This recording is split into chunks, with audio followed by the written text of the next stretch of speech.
Magandang araw po, welcome po sa aking channel, Love9 TV. Patalasasan po, meron po ba kayong mga properties na napapabayaan or non-performing assets? Plan nyo ibenta, pero wala kayong oras sa pagbenta nito. Kung ito'y pagkakatiwala nyo po sa amin, tawag lang po kayo sa aking numero, usap po tayo, gawin ko po ng video for free. Yes, libre po, wala po kayong babayaran. Tutulungan pa namin kayong mabenta ang inyong property. Kami na po bala sa marketing, sa boosting or paid ads. Even sa tripping, hindi na po kayo mapapagod sa pag-entertain ng mga buyers. Kami na po bala sa lahat. Tawag lang po kayo. Nandito po tayo ngayon sa Silang, Cavite kung saan ito pong bagong video presentation natin ay dalawang bahay na nasa isang compound. Sa mga familiar po dito sa property, opo, na-vlog na po natin to. Kaso, nag-markdown price na po si owner. Kaya ginawan ulit natin ng bagong video presentation. Ito po yung driveway mula sa gate. Then, ito po yung first house. Then, sa dulo naman po yung second house. May total lot area po ito na 1,480 square meters at meron pong different titles. So hanggang dito po ang property line dito sa may sakyan nitong second house. Halos hinati lang po ito. Mga nasa 720 square meters more or less. Ito pong second house sa ngayon po ay under renovation. Kaya kung sakali man na makikita nyo yung may mga konting pagawain, sa panahon po ngayon ay ayos na po yan. So wala na po yung ipapagawa dito. Pati yung mga pintura na retouch na po. At dito po sa likod ay napakalaki pa ng bakanting lote o espasyo na pwede pong lagyan ng swimming pool. Yan po yung master bedroom na may sliding glass window at security grill. Ito po, tunghayin nyo po yung back view nitong second house. Halos hindi po yan natirhan ni owner. Gawa ng nasa Amerika po sila nakatira. Tungkol naman po sa dokumento, gaya ng sabi ko sa inyo, may individual title yung dalawang property na kung saan magkapatid po yan. Then, wala po kayong magiging issue o problema sa titulo. Malinis po. Okay, ito po yung front view. Well, yung iba, familiar na rin dito sa video na to. Na kung saan yan po yung covered carport. Nakakasya ang dalawang sakyan at meron pong access door sa dulo papunta sa maids at driver's room. Then, ito naman po yung main door. Naka-solid wood door. At ito pong tiles ay papalitan na rin yan. Then, dito po, kung sakali man na meron po kayong PWD or senior citizen sa pamilya, itong kwarto na to ang para sa kanila. Malaki po ang espasyo. May customized sliding window glass at may sariling toilet and bath. May bathroom countertop, water closet with bidet, shower at bathroom window. Meron pong wardrobe. At paglabas naman po dito ay yung powder room. Na kung saan meron din pong bathroom countertop, vanity mirror, at water closet. Yan po yung foyer at yung main door. Lipat na po tayo dito sa may living area o salas. Then yan po yung hagdan. Mamaya po bababa tayo dyan para check natin yung mga kwarto. Ito po yung living area. Naka-ceiling cove design. May chandelier. Meron pong corner glass window. Then ito pong tiles ay papalitan po yan. Then dito naman yung dining area. Then naka-ceiling cove design din po at meron pong chandelier. Ito po yung sliding door glass na papunta man dito sa balkonahe. Ulitin ko po, ito pong mga tiles na yan, pati pintura at itong mga railing ay aayusin po yan. Nagkataon lang na nauna ang video shoot. Yan po yung bakanting lote sa likod ng bahay. Lahat pong sliding glass door o door glass ay white powder coated aluminum. Even yung mga windows. Then meron din pong screen door. Yan po yung dining. Ito po yung living area. At matatanaw naman natin sa dulo yung formal kitchen. May breakfast nook, may pendant lamp, may island, ceiling cove design, kitchen countertop, pass-through window mula sa dirty kitchen. At dito naman po yung dirty kitchen na may kitchen countertop, wall-mounted kitchen window, customized sliding window glass, at dito naman yung maid's room. May wardrobe, may sliding window glass with security grill, at dito naman po yung toilet and bath. Bali, sharing po yan dito sa kabilang kwarto. Yan po yung water closet with bidet. Jack and Jill po itong banyo. At dito naman yung kabilang kwarto na pwede rin pong gawing driver's room. Ito po yung tinutukoy ko na access door papunta sa garahe. Yung kaninang pinakita ko sa inyong garahe, ito po yon. Then mula po dito matatanaw naman yung first house. Sunod na natin iikutan yan. At babalik po ulit tayo dito sa main door. Ito po yung foyer. Then yung hallway. At dito na po tayo sa hagdan. May staircase window na nag-serve as natural sunlight. May chandelier. At ito pong hagdan ay naka-wooden staircase at wooden handrail. Then metal railing. Powder coated din po itong aluminum frame ng bintana. At samahan niyo po ako. Baba po tayo. Dito naman po yung mga kwarto. Pati yung master bedroom. Ito po yung understair storage. Then dito naman yung hallway papunta sa mga kwarto.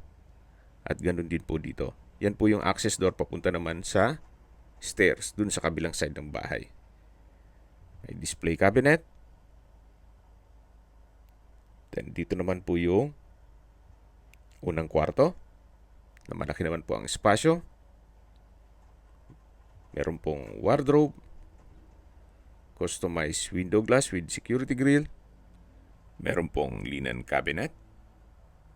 Katabi nung master bedroom, wooden design tile flooring. Yan po yung tinutukoy ko kanina na sliding door glass na may security grill na access ito papunta sa likod ng bahay.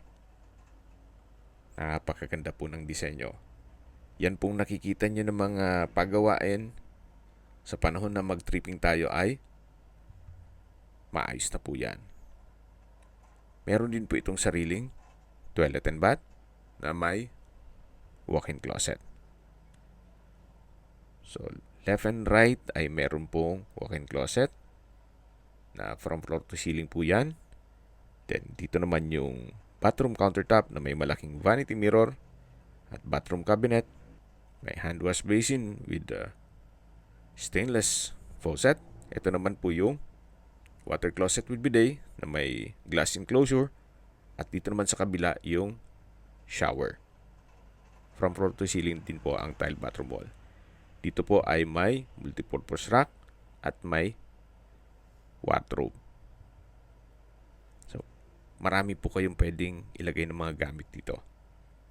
Balik po ulit tayo dito sa may master bedroom. So wala pong nabanggit kung kasama yung bed frame and mattress. At ito naman po yung fourth bedroom. Meron din pong sliding door glass with security grill, may wardrobe, at may sariling toilet and bath. May bathroom window, same design lang po nung ibang banyo o toilet and bath. Ito naman po yung access door na papunta dito sa likod ng bahay. Ganyan po yung master bedroom. At ito po yung bakanting lote na naikutan natin kanina. So yan po yung sliding door glass dun sa isang kwarto. At dito naman po yung setback na may hagdan. Then sa dulo po ay may another room. Then akit na po tayo dito. Pagtaas naman po ay dyan yung dirty kitchen. Then pag diniretso na naman ay papunta na sa garahe. At ito naman po yung window glass ng maid's room. Lipat na po tayo dito sa kabilang bahay. So, ang lot area din po nito ay nasa mga 700 square meters more or less. Then, ang floor area is 300 square meters more or less. Well-maintained din po ito at ready for occupancy. So, gaya na sabi ko sa inyo, ang may-ari po nitong compound ay dalawang magkapatid na may individual title. At mula naman po dun sa driveway palabas ay meron na pong kasunduan na common right of way. Kaya wala na po kayong magiging issue o problema sa daan papasok dito sa property. At nandito na po tayo sa main door. Customized po itong wooden door with a glass panel. Ito po yung living area o salas na naka-double high ceiling. Then may glass wall o skylight na nag-serve as natural sunlight. Meron din pong glass walls. At dito naman po yung pwedeng gawing receiving area, office, or another room kung meron man po kayong PWD or senior citizen sa pamilya. Gawa ng meron din po itong sariling toilet and bath na may bathroom countertop, hand wash basin, vanity mirror, bathroom cabinet, may walk-in closet, then water closet with bidet, shower enclosure, hot shower set, then naka-tile bathroom wall at may bathroom window. So, depende po sa magiging purpose nyo kung anong pwede nyong gawin once na ma-acquire nitong property. Kuha ng kumpleto na rin po ito. Labas po muna tayo at check natin itong powder room. Kumpleto din po ito. May hand wash basin, vanity mirror, bathroom countertop, urinal, water closet with bidet, at tile bathroom wall. Then, lipat na po tayo dito sa may dining area. May chandelier, ceiling cove design, may display rack, island, ceiling fan, then dito po yung formal kitchen. May kitchen cabinet, kitchen countertop, storage ng kitchen utensils, at dito naman po yung dirty kitchen na may pantry, kitchen countertop, range hood, kitchen cabinet. At yan po yung maid's room na meron pong wardrobe. From floor to ceiling din po yan. At ito pong toilet and bath ay Jack and Jill din po yan dun sa kabilang kwarto o driver's room. Halos same design lang po nung maid's room at driver's room dun sa kabilang bahay. Yan po ulit yung dirty kitchen at ito po yung formal kitchen. Yan yung dining area. Ito po yung open lanai na may sliding window glass at ito naman po yung papunta sa mga kwarto. May ilang steps lang po ng hagdan dito na kung saan hindi naman po mahihirapan kahit senior citizen. Ito po yung master bedroom. Malaki ang spasyo, may glass walls and window and door na may security grill. Then meron pong drawer and dresser na may malaking vanity mirror. At dito naman po yung toilet and bath na may walk-in closet. Halos same design lang nung ibang walk-in closet. Then meron pong bathroom countertop, vanity mirror, hand wash basin. Nakabukod po yung toilet at shower room. Meron din po ditong access door papunta naman sa open lanai at harapan ng bahay. Ito po yung hallway. Yan po yung hagdan kung saan tayo dumaan kanina. At dito na po tayo sa pangalawang kwarto. Second bedroom na malaki naman ang spasyo. May customized window glass with security grill at may access door papunta sa garden. Ito naman po yung toilet and bath na Jack and Jill or sharing din po yan. Ito po yung wardrobe at silipin po natin dito naman sa harapan ng first house. May bakanting lote, yan yung main gate. Ito po ulit yung wardrobe. Labas po tayo at dito naman sa third bedroom. May wardrobe, dalawa po yan. Then may customized window glass.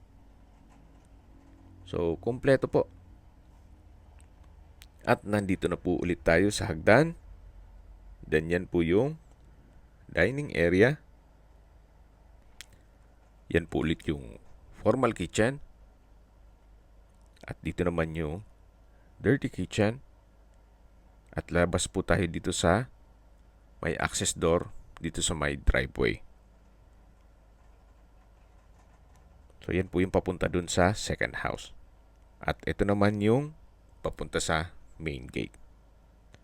Mula po sa main barangay road, meron pong secondary lot at papasok dito sa property. Ito pong first house ay meron pong 4 bedroom, then 2 maids room. Then yung second house naman ay may 5 bedroom at 2 maids room. Sa distance, location at travel time portion na po tayo. Mula po sa Tagaytay Santa Rosa Road, 2 kilometers lang po ang distance at ang travel time is 5 minutes. Mula naman po sa Tagaytay Flower Market, ang distance is 4.4 kilometers at ang travel time is 10 minutes. Mula naman po sa Tagaytay Rotonda, ang distance is 7.2 kilometers at ang travel time is 10 minutes. Kompleto na po doon gaya ng malls, hotels, restaurants, banks, schools, church at hospital. Yan po yung lagong binabanggit sa aking video na dapat nyo i-consider sa paghanap ng property, yung meron pong malapit na hospital. Hindi ko naman po sinasabing sakitin kayo. Yan naman po for emergency purpose lang naman. At mula naman po sa Manila o sa airport, ang distance is 55 kilometers at ang travel time is 1 hour and 18 minutes. Yan po kung hanap nyo po ay dalawang bahay sa isang compound na kung saan pwede nyo pong gawing staycation business yung isa, then yung isa, ang inyong bahay bakasyunan, ito na po yung hinahanap nyo. Or kung meron man po kayong magkapatid o magkaibigan na gusto magkapitbahay, well, you might consider this property. Sa mga familiar po dito sa presyo, mula po sa 36 million, nag-markdown price na po sa 28.6 million pesos net. Ibig pong sabihin, si buyer na po ang sasagot sa lahat ng taxes at expenses with regard to documentation. Gawa ng binagsak presyo na po nila. Kung may mga katanungan po kayo, tawag lang po kayo sa aking numero. At sa mga kababayan naman natin na sa ibang bansa, meron po akong WhatsApp, Viber at Telegram. Same number lang po, 0917-316-3399. Sa mga nagtatanong naman po ng aming Facebook, meron po aming Facebook page na Nov9TV at Facebook Real Video. Meron din pong TikTok at Instagram. May ibang YouTube channel po kami, the Nov9TV channel, Nov9TV Listings, Nov9TV On The Spot, Nov9TV Updates, at Nov9TV House Rental. Sana po naibigyan nyo ang video presentation. Paki-like and subscribe na lang po sa aking channel para ma-update din po kayo sa aking future listings. Kung sakali po hanap nyo yung mas malaking sukat ng lupa, meron din po kami ibang listings na pwede nyong pagpilian. Huwag po kayong mag-atubiling tumawag sa amin.